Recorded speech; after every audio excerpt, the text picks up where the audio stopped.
নমস্কার বন্ধুগণ, আজ আমি তোমাদের সাথে এমন এক রেসিপি শেয়ার করতে চলেছি যা দেখে অনেকের চক্ষু ছানাবড় হয়ে যাবে। কারণ এই জিনিস যে এত মজা করে ভর্তা খাওয়া যায় তা হয়তো অনেকে কল্পনাও করেনি। চলো তাহলে আর দেরি না করে রেসিপিটি দেখে নেওয়া যাক।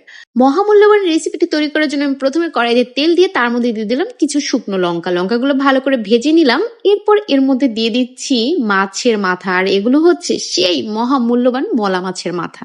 মলা মাছ মাথা সহ রান্না করলে অনেক সময় খেতে তেতো লাগে, যে কারণে আমরা মলা মাছকে মাথা থেকে আলাদা করে তারপর রান্না করি। তাই বলে কি মাথাগুলো ফেলে দেই? মোটেও না, কারণ মলা মাছের মাথায় রয়েছে প্রচুর পরিমাণে পুষ্টিগুণ, রয়েছে ভিটামিন, খনিজ পদার্থ, প্রোটিন, যা আমাদের চোখের স্বাস্থ্য ভালো রাখে, রাতকানা রোগ প্রতিরোধ করে, হাড়ের জন্য উপকারী। এছাড়া আরো অনেক পুষ্টিগুণ রয়েছে যা বলতে গেলে আমার ভিডিওটি লম্বা হয়ে যাবে, যে কারণে তোমরা মাথাগুলো ফেলে না দিয়ে ভালো করে ধুয়ে পরিষ্কার করে আমার মতো মরিচ, লবণ এবং পেঁয়াজ দিয়ে তেলে টেলে নিয়ে খুব সুন্দর করে পাটায় ভর্তা করে নিবে।